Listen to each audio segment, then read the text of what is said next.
fisheries. मात्स्यिकी, मैं इसमें प्रस्ताव करती हूँ कि हम आधुनिक मत्स्यिकी बंदरगाहों और फिश लैंडिंग सेंटर के विकास में पर्याप्त निकष के निवेश के लिए प्रस्ताव कर रहे हैं। शुरू में 5 मत्स्य बंदरगाहों कोच्चि, चेन्नई, विशाखापट्टनम, पारादीप और पेटुआ घाट का आर्थिक क्रियाकलापों के हब्स के रूप में विकास किया जाएगा। हम नदियों और जलमार्गों के किनारे स्थित अंतर्देशीय मत्स्य बंदरगाहों और फिश लैंडिंग सेंटर का भी विकास करेंगे। सीवीड फार्मिंग एक ऐसे क्षेत्र के रूप में उभर रहा है जिसमें तटीय समुदायों के जीवन में परिवर्तन लाने की क्षमता है। इससे बड़े पैमाने पर रोजगार मिल सकेगा और अतिरिक्त आय पैदा की जा सकेगी। सीवीड उत्पादन को बढ़ावा देने के लिए तमिलनाडु में एक मल्टीपर्पज सीवीड पार्क की स्थापना किए जाने का मेरा प्रस्ताव है। प्रवासी श्रमिक और मजदूर, हमने एक राष्ट्र एक राशन कार्ड की योजना शुरू की है जिसके अंतर्गत लाभार्थी देश में कहीं भी अपना राशन ले सकते हैं। प्रवासी मजदूरों को इस योजना का विशेष रूप से लाभ होगा क्योंकि वे अपने परिवार से दूर रह रहे हैं और जहां वह हैं वहां अपने हिस्से का राशन ले सकते हैं, जबकि उनका परिवार अपने मूल स्थान पर अपना बाकी राशन ले सकता है। मुझे आपको यह बताते हुए हर्ष हो रहा है कि इस एक राष्ट्र एक राशन कार्ड की योजना 32 राज्यों और संघ राज्य क्षेत्रों में चल रही है, जिसमें लगभग 69 करोड़ लाभार्थी आते हैं, जो कि कवर किए गए हैं। कुल लाभार्थियों को 86% होते हैं। शेष 4 राज्यों और संघ राज्य क्षेत्रों में भी अगले कुछ महीनों में यह योजना लागू हो जाएगी। गैर संगठित क्षेत्र के श्रमिकों, विशेष रूप से प्रवासी मजदूरों के लिए किए जा रहे हमारे प्रयास को और आगे बढ़ाने के लिए मेरा प्रस्ताव एक ऐसे पोर्टल को शुरू करने का है जिस पर नावों, भवन निर्माण और निर्माण कार्य आदि में लगे श्रमिकों तथा अन्य श्रमिकों के बारे में संगत सूचना संग्रहित की जा सकती है। इससे प्रवासी मजदूरों के लिए स्वास्थ्य, आवास, कौशल, बीमा, क्रेडिट और खाद्य संबंधी योजनाओं को तैयार करने में मदद मिल सकेगी। 4 श्रम संहिताओं को लागू करके हम उस प्रक्रिया को पूरा कर सकेंगे जिसकी शुरुआत 20 वर्ष पहले हुई थी। विश्व भर में पहली बार नावों और प्लेटफार्मों पर काम करने वाले मजदूरों के लिए सामाजिक सुरक्षा का लाभ उपलब्ध कराया गया है।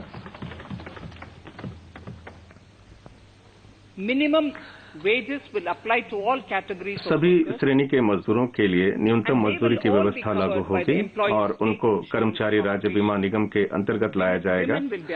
महिलाओं को सभी श्रेणी में काम करने की इजाजत होगी और वे नाइट शिफ्ट में भी काम कर सकेंगी तथा उनको पर्याप्त सुरक्षा भी प्रदान की जाएगी। इसी समय नियोजकों पर पड़ने वाले अनुपालन भार को भी कम किया जाएगा और उनको सिंगल रजिस्ट्रेशन और लाइसेंसिंग का लाभ दिया जाएगा और वे अपना रिटर्न ऑनलाइन भर सकेंगे। Financial inclusion, वित्तीय समायोजन, अनुसूचित जाति, अनुसूचित जनजाति और महिलाओं के लिए चलाई गई स्टैंड अप इंडिया स्कीम के अंतर्गत ऋण की सुविधा को और बेहतर बनाने के लिए मेरा प्रस्ताव है कि मार्जिन मनी की आवश्यकता को 25% से कम करके 15% कर दिया जाए और इसमें कृषि से संबंधित क्रियाकलापों के लिए भी दिए जाने वाले ऋण को शामिल किया जाए।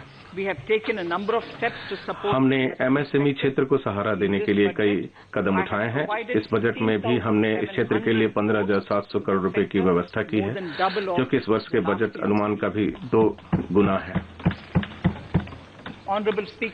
माननीय अध्यक्ष महोदय, अब मैं चौथे स्तंभ पर आती हूँ, मानव पूंजी का पुनः शक्तिवर्धन।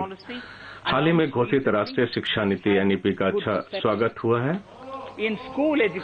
विद्यालयी शिक्षा 15,000 से अधिक विद्यालयों में गुणवत्ता की दृष्टि से सुधार किया जाएगा ताकि वहां राष्ट्रीय शिक्षा नीति के सभी घटकों का अनुपालन हो सके। वे अपने अपने क्षेत्र में एक उदाहरण परक विद्यालय के रूप में उभर कर आएंगे और अन्य विद्यालयों को भी सहारा देंगे तथा मार्गदर्शन करेंगे ताकि इस नीति के आदर्श को प्राप्त किया जा सके। गैर सरकारी संगठनों, निजी स्कूलों, राज्यों के साथ भागीदारी में 100 नए सैनिक स्कूल स्थापित किए जाएंगे। उच्चतर शिक्षा बजट 2019-20 में मैंने भारतीय उच्चतर शिक्षा आयोग गठित करने के बारे में उल्लेख किया था।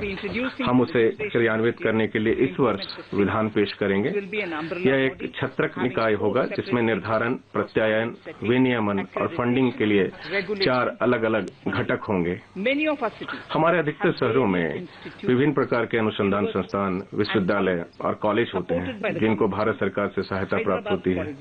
उदाहरण के तौर पर हैदराबाद में ऐसे लगभग 40 प्रमुख संस्थान हैं।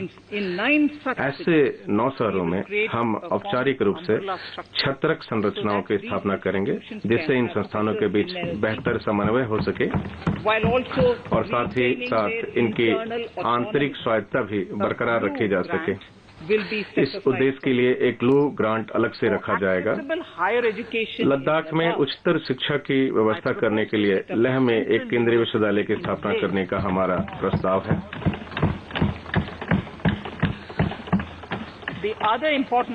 इस एनईपी के हिस्से के रूप में अपनाई जाने वाली कुछ अन्य प्रमुख परियोजनाओं की सूची अनुबंध 5 में दी गई है। अनुसूचित जाति एवं अनुसूचित जनजाति कल्याण। हमने अपने जनजाति क्षेत्रों में 750 एकलव्य मॉडल रेजिडेंशियल स्कूलों की स्थापना करने का लक्ष्य रखा है। मेरा प्रस्ताव ऐसे स्कूलों की इकाई लागत को 20 करोड़ रुपए से बढ़ाकर 38 करोड़ रुपए करने का है और पहाड़ी तथा दुर्गम क्षेत्रों के लिए तो इसे बढ़ाकर 48 करोड़ रुपए करने का है। इससे हमारे जनजातीय विद्यार्थियों के लिए अवसंरचना सुविधा को पैदा करने में मदद मिलेगी। हमने अनुसूचित जाति के कल्याण के लिए पोस्ट मैट्रिक स्कॉलरशिप स्कीम का पुनरुद्धार किया है। हमने इस बाबत केंद्र की सहायता में भी वृद्धि की है। हम अनुसूचित जाति के 4 करोड़ विद्यार्थियों के लिए 2025-26 तक की 6 वर्ष की अवधि के लिए 35,219 करोड़ रुपए का आवंटन कर रहे हैं। कौशल 2016 में हमने एक राष्ट्रीय प्रशिक्षुता प्रोत्साहन योजना शुरू की थी। सरकार का प्रस्ताव प्रशिक्षुता अधिनियम में संशोधन करने का है जिससे कि हमारे युवाओं को अप्रेंटिसशिप के और अवसर मिल सके।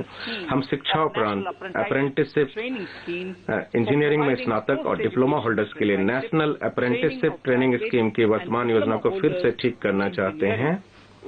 इसके लिए 3,000 करोड़ रुपए उपलब्ध कराए जाएंगे। संयुक्त अरब माननीय अध्यक्ष महोदय, संयुक्त अरब अमीरात के साथ भागीदारी से एक प्रयास किया जा रहा है जिससे कौशलपूर्ण अर्हता आकलन और प्रमाणन के न्यूनतम मानदंड तैयार किए जा सकें और साथ ही साथ प्रमाण पत्र प्राप्त श्रमिकों को काम पर भी लगाया जा सके।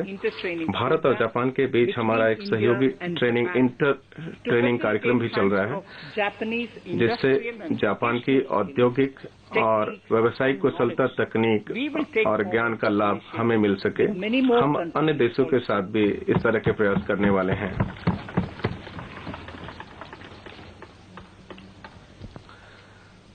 Innovation and R&D. अभिनव एवं अनुसंधान तथा विकास।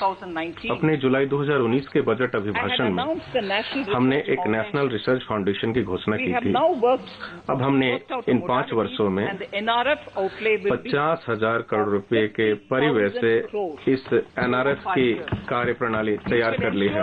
इससे देश की संपूर्ण अनुसंधान व्यवस्था मजबूत होगी और अभिज्ञात व राष्ट्रीय प्राथमिकता परक क्षेत्रों पर ध्यान केंद्रित हो सकेगा। विगत हाल में डिजिटल पेमेंट के मामले में कई गुना वृद्धि हुई है। इस डिजिटल लेन देन को और अधिक बढ़ावा देने के लिए हमने एक प्रस्तावित योजना के लिए 1,500 करोड़ रुपए निर्धारित किए हैं जिससे डिजिटल मोड में भुगतान करने के लिए वित्तीय रूप से प्रोत्साहन दिया जा सकेगा। हम एक नई पहल राष्ट्रीय भाषा अनुवाद मिशन NTLM शुरू करने वाले हैं। इससे शासन एवं नीति से संबंधित ज्ञान को भारत की प्रमुख भाषाओं में इंटरनेट पर उपलब्ध कराया जा सकेगा।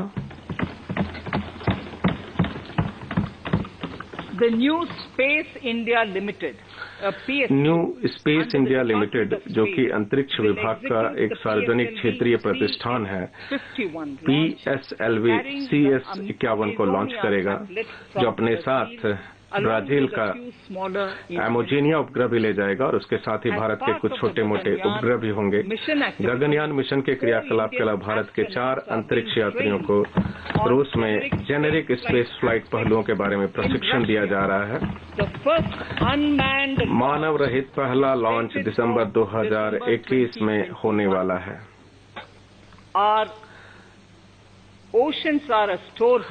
हमारे सागर जैविक और गैर जैविक संसाधनों के भंडार गृह हैं।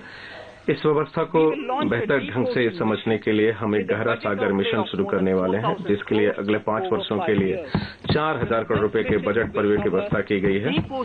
इस मिशन में गहरे समुद्र में सर्वेक्षण और अन्वेषण के कार्यों को तथा गहरे समुद्र की जैव विविधता के संरक्षण की परियोजनाओं को शामिल किया गया है। अब मैं माननीय अध्यक्ष महोदय 6ठे स्तंभ पे आती हूँ, न्यूनतम सरकार अधिकतम शासन। माननीय अध्यक्ष महोदय, अब मैं 6 स्तंभों में से आखिरी स्तंभ पर आती हूँ। यह हमारे प्रमुख सिद्धांतों में से एक सिद्धांत न्यूनतम सरकार अधिकतम शासन में सुधारों के लिए योजनाओं की रूपरेखा प्रस्तुत करेगा। हमने तीव्रतापूर्वक न्याय देने के लिए